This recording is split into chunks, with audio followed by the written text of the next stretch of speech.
Welcome to the So Damn Worthy podcast. I am your host, Nilita. Join me and my guests as we share our stories, experiences, and knowledge with the intention of increasing your self-worth so that you can finally recognize that you are so damn worthy.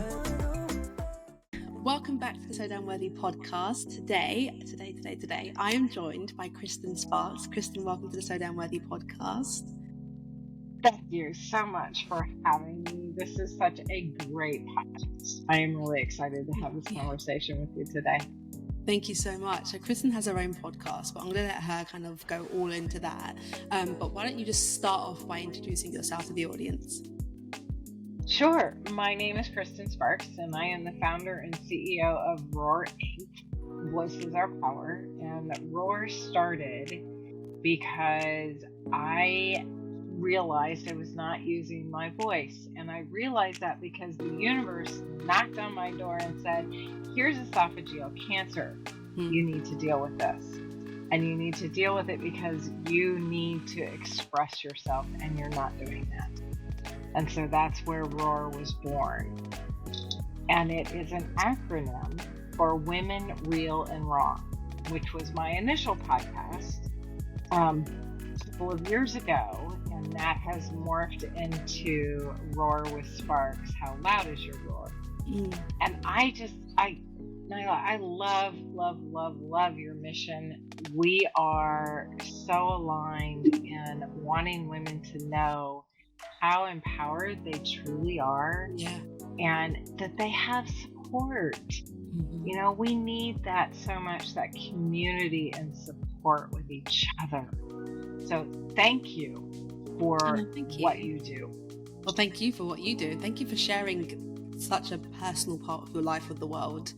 I know I'm still building myself up to that right now in this present moment in time, but you're doing it, and that in itself is amazing, and it's needed because there are a lot of people that feel like they're going through these things by themselves, and the fact that you're just so bravely sharing that with everyone and being like, this is what I've gone through and this is how I want to help, that in itself is fucking fantastic. So thank you, Kristin. Well, thank you very much. It's been a road. You know, as we all go through a multitude of challenges in our life, I truly believe that, you know, I picked my challenges out prior to being here, and each one of them is a lesson in what to do next. And in 2013, I had a fall, took out my pelvis, took out my pudendal nerve. I have mechanics that run everything down there for me, and I was told I would never walk normally.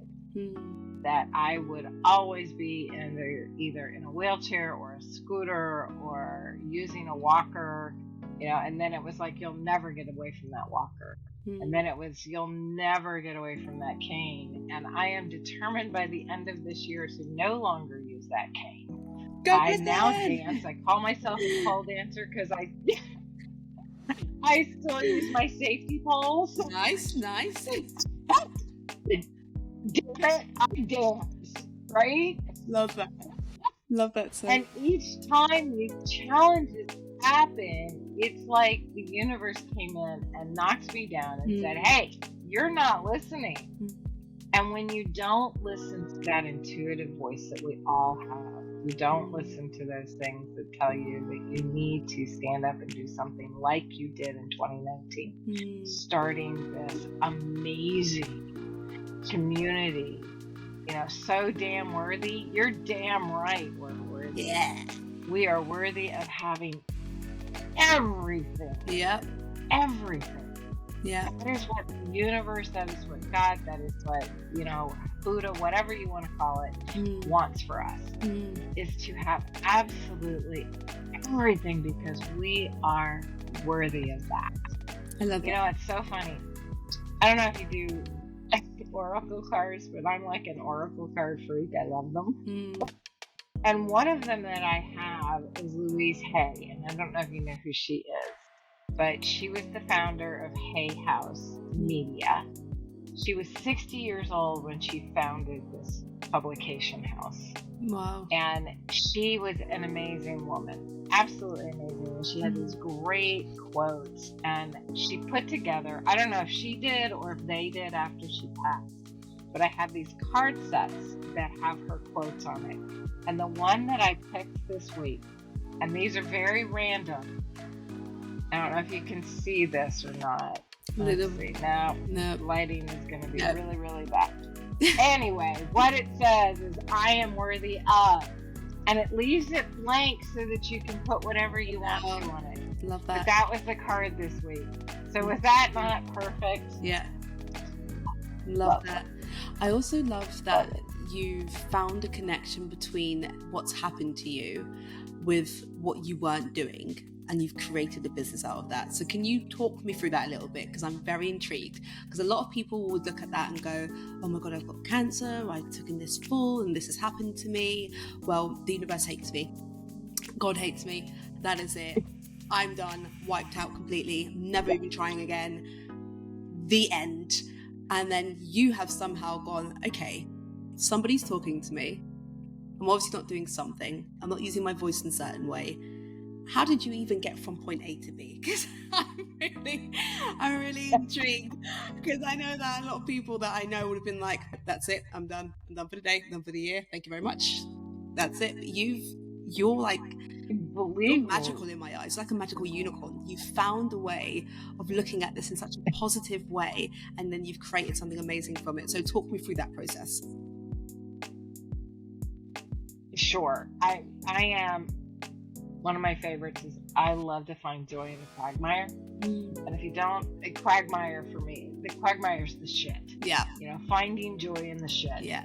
And I, believe me, sat down when this all happened, and it was a mess. I was a total mess. There was a time that I was on suicide watch because it was so bad that I thought, there is no way that I am going to live another day in this. And I said to my wife when she came home one day, I've planned it and I'm done. And that was all you have to speak up when there's an issue, number one. Yeah. You have to say to yourself, there is value in this life. And how do I find the courage and the strength to just speak? And it may just be a very small speak. I have a beautiful little sister from the program Big Brother, Big Sisters. And we met at the same time this accident had happened. It was just after. And she was going through some of the same challenges in a different way that I was. And her speak was through cutting herself. Right. And her mother and I were able to pull her from that, while at the same time, because of doing that work, I was able to pull me through. So finding someone else that needs you helps. Looking outside of yourself helps. Finding gratitude in your day helps. And sometimes that gratitude is the very fact that you woke up. Yeah. Today, I thank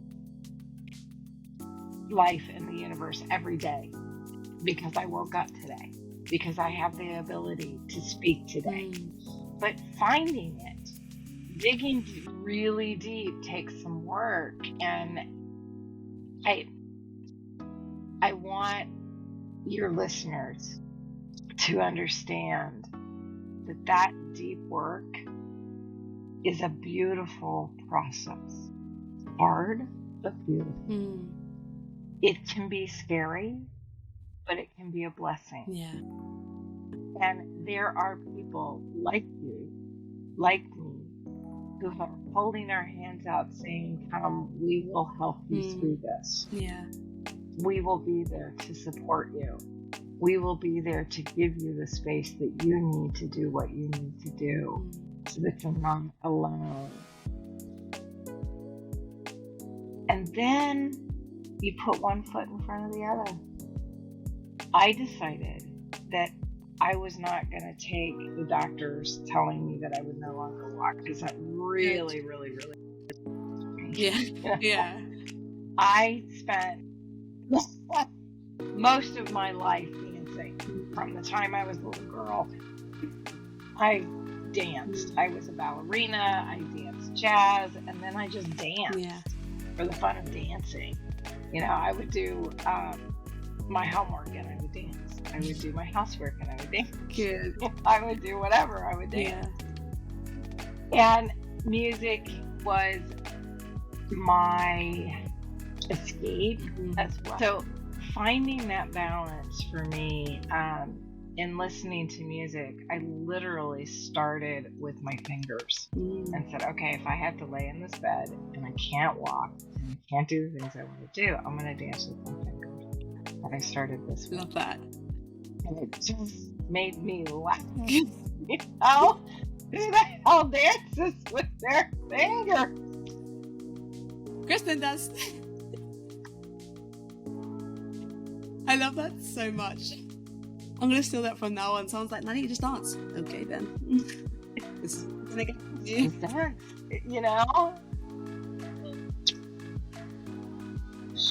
And I said, okay, at that point, I was using a wheelchair and a walker, and the wheelchair meant that I had to wait until I had someone that could push me, because I didn't have the ability to move it with my arms and my hands as fast as I wanted to be able to go and be able to do the things that I wanted to do, like take the dog for a walk.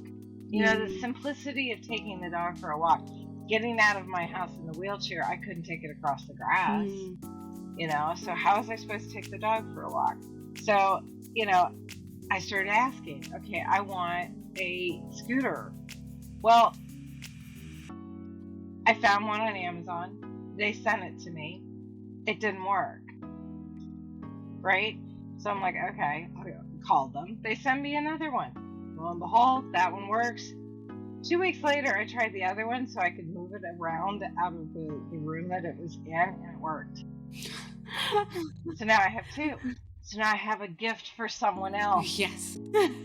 So I gave that one away. It's just these things that you start to realize that there are gifts in everything. And then I was able to use the scooter to walk the dog. And then I decided I wanted a dog that could support me. So we got this beautiful dog that we started to train, and she was amazing. Her name was Luna because she was part wolf and German Shepherd. Oh, wow. And her mother had been part wolf. So yeah, she was like a quarter. She was gorgeous, gorgeous girl. And absolutely a lunatic. Her name fit her so well. But she learned to pick stuff up off the floor for me. Oh, she learned to balance me. Yeah. And then, sadly, she developed a disease that was eating her hips and her joints. And there was nothing that we could do for her. But the time that she spent with me, she got me off the scooter, or out of the scooter, not off of it, but out of it. And so each of these things were little steps. Each of these things were gifts. Each of these things were reasons to laugh, to smile, to have fun. And I learned that through adversity, you can find laughter. Yeah. You can find peace, you can find joy, you can find love. And that became my mantra. Love, joy, and grace. Love, joy, and grace. And I just kept saying it. And then COVID hit.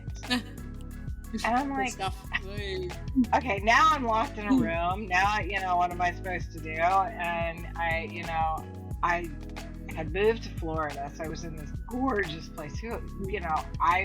How blessed was I to spend this horrible situation in an absolutely gorgeous place.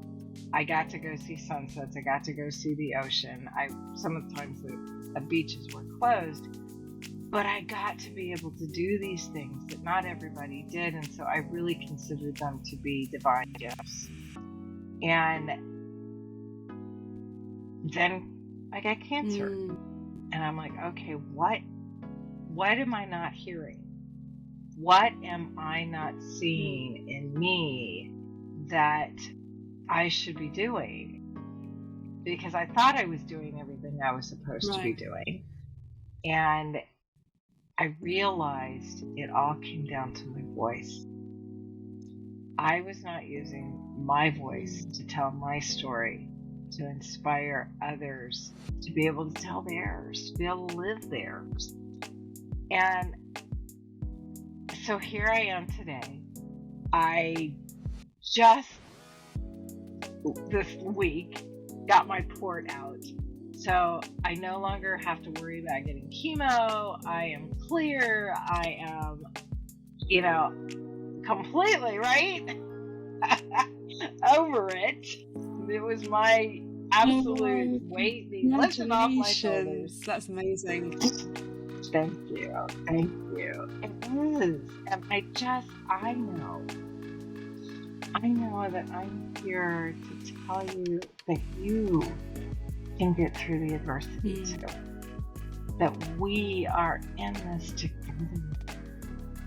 We are here to support each other. And I, as you,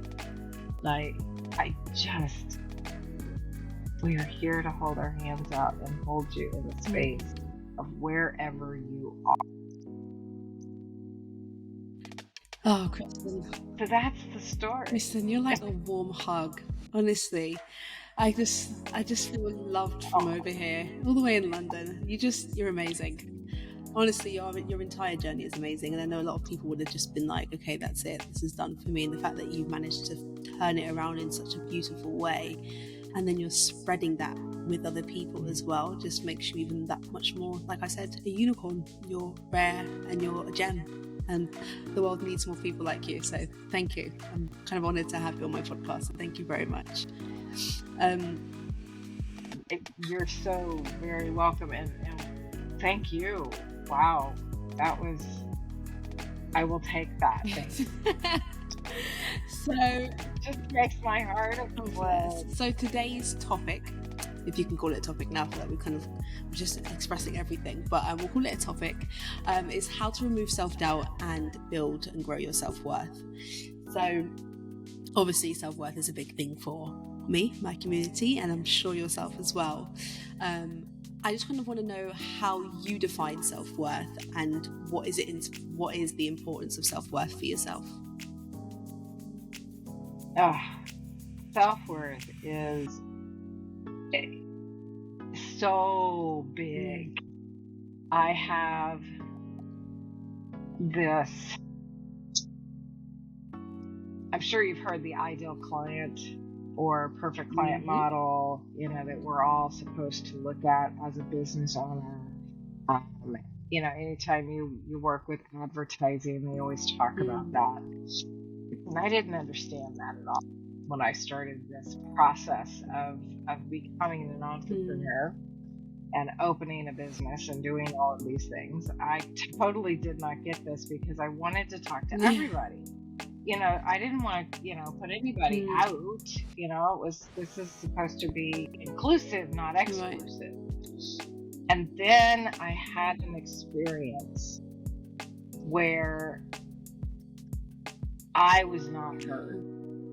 And I felt completely unworthy.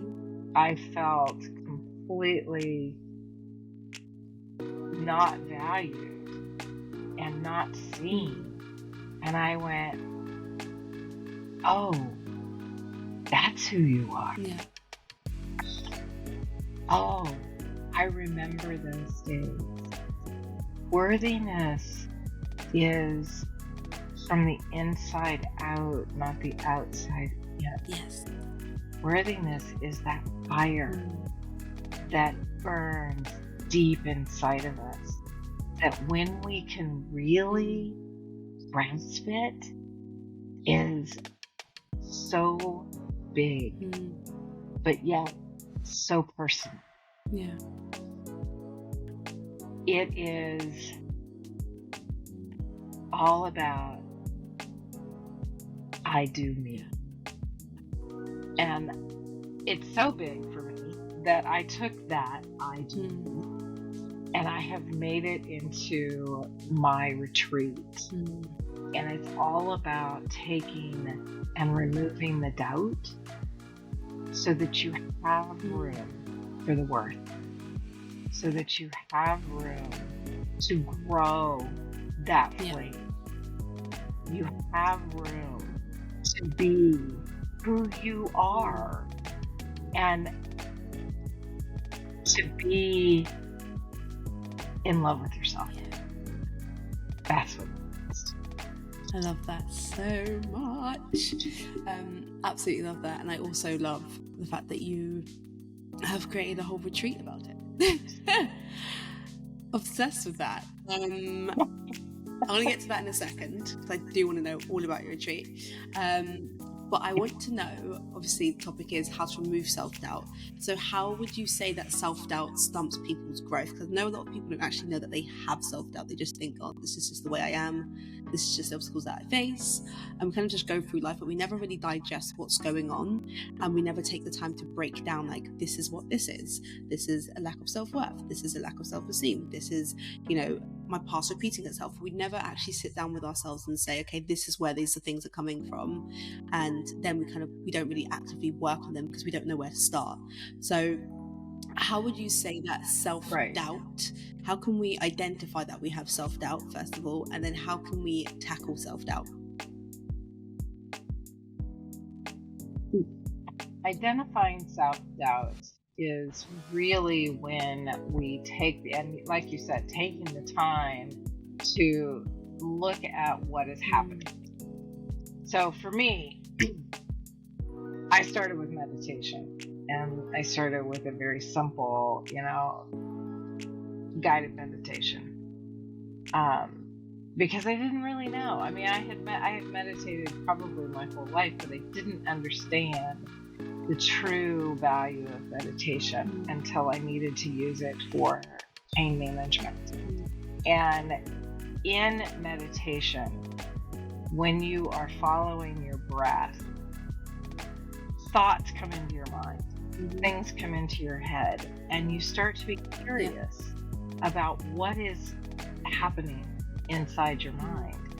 And if you take the time to sit with those things that come across, like,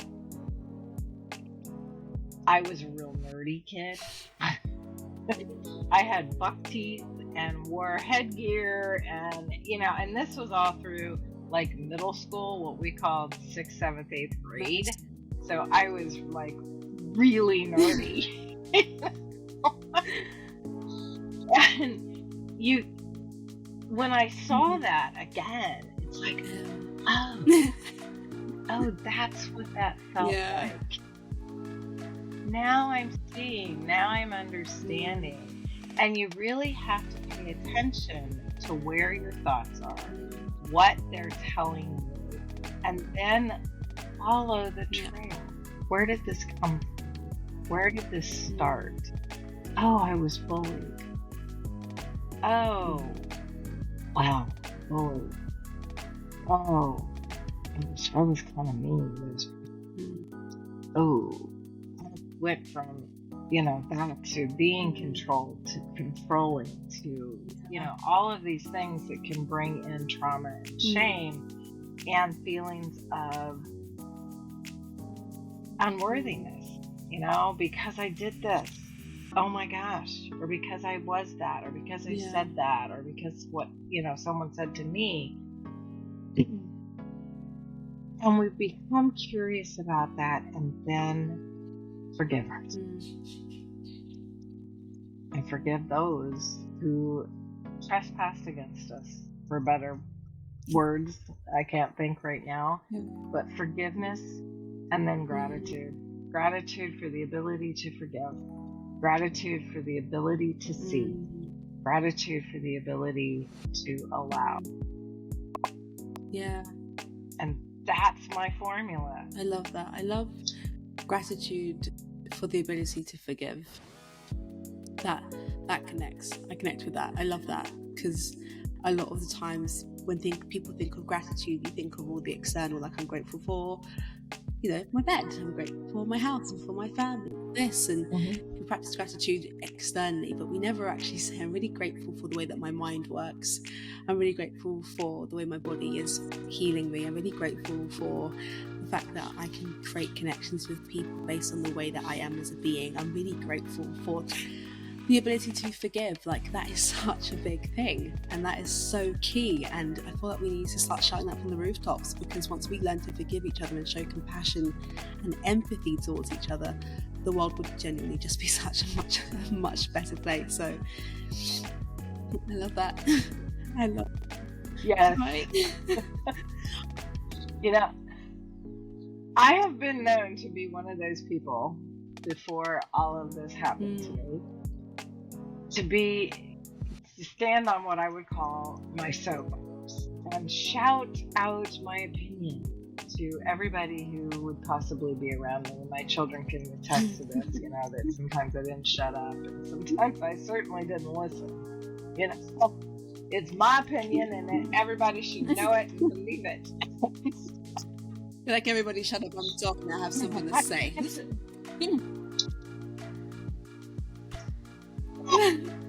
Right?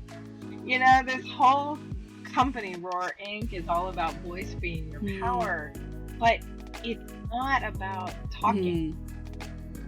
It's not about, at least not talking just to hear myself talk. It's about being able to voice those things that we thought were dirty, that we thought were shameful, that we thought were wrong, and then saying, I forgive them. I'm grateful for that, and I forgive whomever, and I forgive myself. And by doing that, you're literally sending out that gratitude and forgiveness, which becomes your apology to all those people that you. And if they can hear that, the world is changed. Yeah, I love that. And I also feel like it ties in with the word closure, because a lot of people, when they break up or they go through a situation, they feel like they need to address the person that was involved so that they can have closure. And I've always had an issue with that, because what if you go through a really, really bad breakup with someone and that person's no longer present in your life? Does that mean that the door never gets shut because you never have a conversation with them? I disagree. I don't feel like we need to get closure from people. Does it help? Sure, but how about you give yourself closure? And that can come from learning to forgive.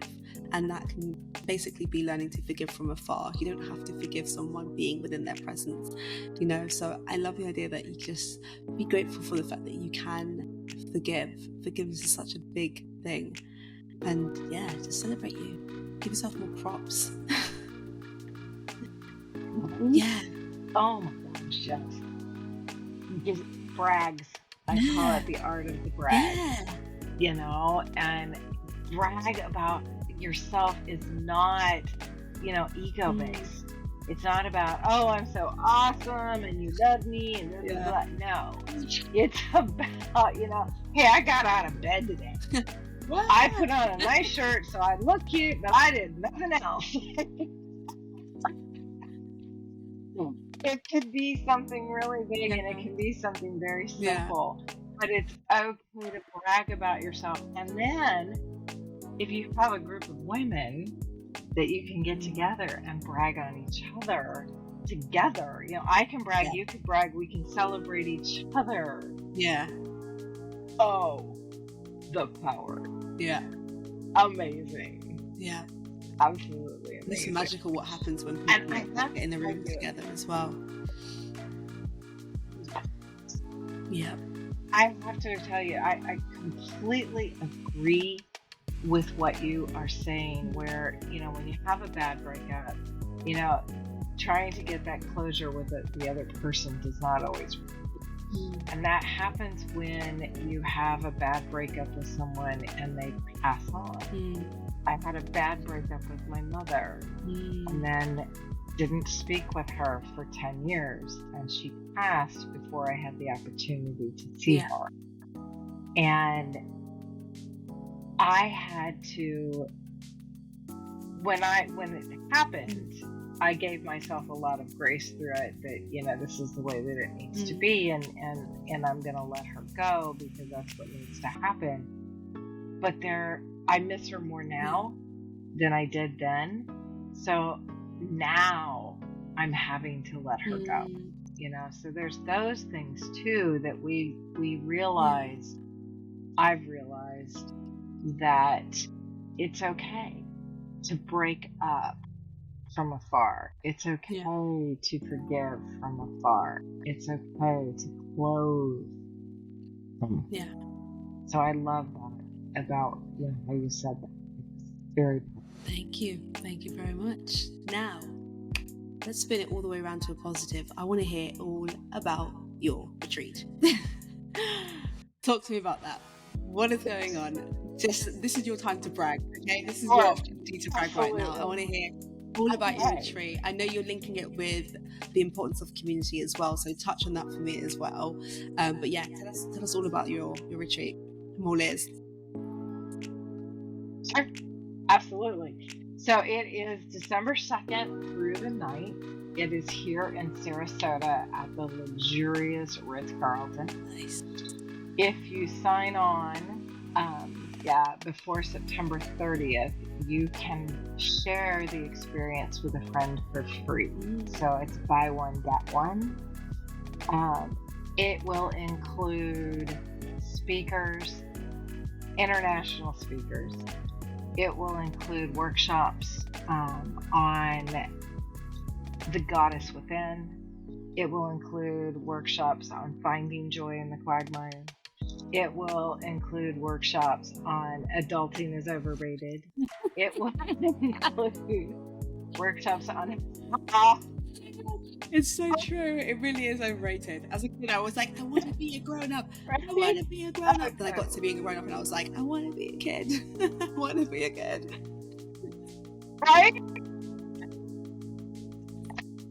It's learning how to play and to be who you are. It is taking you from this journey of self-doubt, because the whole retreat is I do me with doubt as the do and the UBT. It's really more visual, but the UBT is scratched out. So you are no longer doubting yourself and becoming the goddess within. And so I want women to really embody all of their value, all of their goddessness, and all of their playfulness. Because, as kids, as girls, when we were children, we were so magical. We believed in unicorns. We believed that we could be anything we wanted.